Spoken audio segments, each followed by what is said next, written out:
So I am really excited to finally announce, it's been in the works, some people may have already heard rumors, but we have Renee Yarborough and Melissa Hucks have joined the Greystone team. That's right. And I'm personally honored.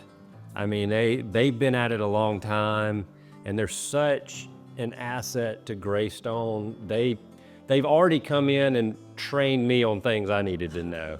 So it's really exciting for me, and I just wanted the world to know they're here with us and we're ready to serve you guys.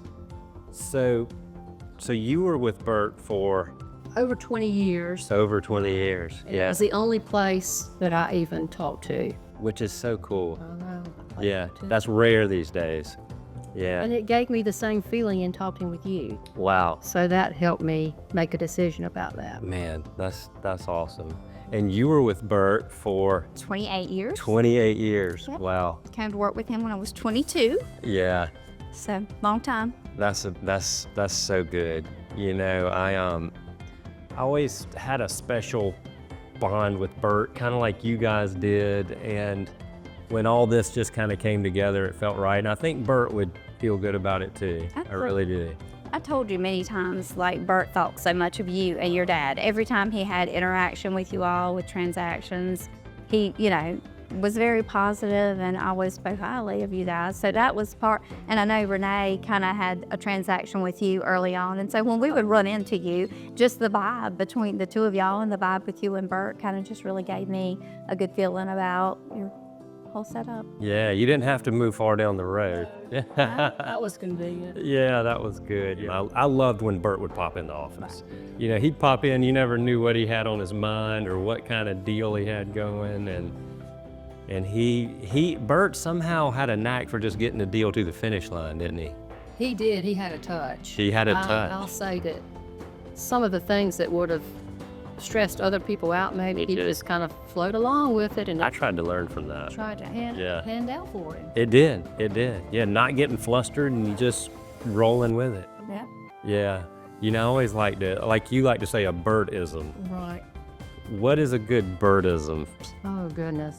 One of them that came to mind last night when I was thinking about this was when you would get into a little situation with a client and he thought there might be a little conflict, he'll say, what we need to do is get them in here and just be eyeball to eyeball. That way we can all communicate. We're not trying to text or email and figure out really what somebody's position is. And I think that is tried and true. That is. And that's something we all need to remember. We don't do enough of that anymore. One thing that I really take from Bert and remember about Bert is just how invested he was in his people. You know, he really took on his agents, his family, and wanted to see them succeed and would do anything and everything. It didn't matter if it was opening a house or he loved to go pick up commission checks. Oh, yeah. It was like, you just tell me. It didn't matter if it was $500 or $50,000. You know, it was fun for him. He enjoyed it. He was happy for his agents. He was happy to see the agents succeed and do well. So that's just something, thinking back about him, it's rare. It wasn't about him. It really, truly wasn't. He was invested in, his agents being successful because he was proud of them. He always stood behind them and supported them. And Bert will live on in our office. I know we'll all be talking about him. And I tell you, I'm honored. I really appreciate you guys coming on board, and I'm excited for what we've got in the works and you guys helping us grow. It's going to be fun. I'm honored, and thank you for taking me on. I remembered the other day a Warren Buffett quote that I said. I love that. It was about success, and he said, surround yourself by people who push you to do better and be better. No drama, no negativity, just people who bring out the best in each other, and that's what I feel at Greystone. That's what we've got. Yeah, well, I'm excited. We'll keep doing these and keep everybody posted on what's going on. Good. Thank you, guys.